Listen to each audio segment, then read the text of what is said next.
খুব অন্যায় করে ফেলাইছে আমার সাথে। আমি মসজিদটা করার সময় পুরো 500 ইট গুনে গুনে দিলাম, আর আজকে আমারই মূল্যায়ন হইলো না। কি আছে দাদা, চলো নামাজের সময় হয়তো নামাজ পড়ে আসি। কনে মসজিদে? ওই মসজিদে নামাজ পড়তে যাবো আমি না, প্রয়োজন হলে আমি ঘরে নামাজ পড়বো, মসজিদে নামাজ পড়তে যাবো না আমি। কেন? আরে বেটা, ওইটা কি এখন আর মসজিদ আছে নাকি? ওইটা কি রাজনীতির আড্ডাখানা? আর সব থেকে বড় কথা আছে, কারণে অকারণে ওখানে বিভিন্ন টাইপের এখন ব্যবসায়িক লেনদেন শুরু হয়ে গিয়েছে। আমি ওই মসজিদটা করার সময় পুরো গুনে গুনে 500 ইট দিয়েছি। এক একটা ইট আমার একদম পুরো হিসেব করা 9 টাকা 20 পয়সা করে পড়েছে। আজকে এই যে 2-2.5 বছর লাগিয়েছে মসজিদটা জাকজমক একদম সুন্দর যখন ঝকঝকা হয়ে গিয়েছে, তখন সে কি করছে, ওই যে কি জানো কমিটি কিমি সদস্য সভাপতি মধ্যে কিমি তখন লাগাচ্ছে, এখন ওইটা করার জন্য আর কি লিস্ট তৈরি করেছে। তো ওখানে দেখলাম লিস্ট বের করলো, বের করে দেখলাম যে প্রথমে সভাপতির নাম দিল, তারপরে সেক্রেটারির নাম দিল, তারপরে দেখি যে আরো সদস্যর নামও দিল। এবার তারপরের পেজ উঠলে দেখি আর নাই। তা কি নাই? ওরে ভাতিজা, সেই লিস্টে আমার নামটাই নাই।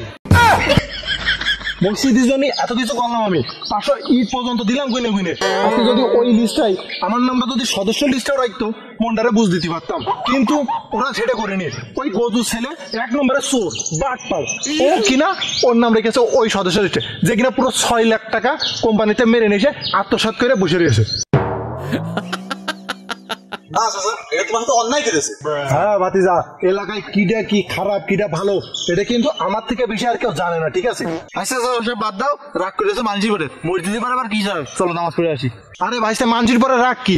ওরা তো পুরো অন্যায় করেছে, আমার উপরে একদম পুরো অন্যায় করেছে। ঠিক আছে দাদা, আপনাদের বড় অন্যায় হয়েছে। আপনি যাতে সাবেক সভাপতি ছিলেন, সেই হিসেবে আপনি অন্তরকে সদস্য পদে রাখা তাদের উচিত ছিল। 500 খানি ইট দিয়েছি, পুরো গুনে গুনে 500 ইট দিয়েছি। ঠিক আছে দাদা, আমি বুঝতে পারছি আপনি 500 ইট দিয়েছেন, সংস্থাতে কিছু টাকা নিয়েছেন আর কিছু টাকা খেয়েছেন, তো চলেন নামাজটা পড়ে আসি। টাকা খাইছি মানে? তুমি কি বুঝতে চাচ্ছ? আমি কি কারো বাপের টাকা খাইছি নাকি? আমি তো এখানে শ্রম দিছি না, সেই শ্রমের টাকা খাইছি। হ্যাঁ, আপনি কি আর কি বাপের টাকা খেয়েছেন? আপনি খেতেন মসজিদ টাকা আর সাধারণ জনগণের টাকা খেয়েছেন। শোনো ভাতিজা, কথার পেজ কিন্তু বড় একটা পেজ। তুমি এই যে এখানেও প্রমাণ করে দিলে তুমিও ওদের পক্ষ হয়ে কথা বলছো আর ওদের দলেরই সামিল হয়ে গিয়েছো। না চাচা, আপনি ভুল বুঝেন না।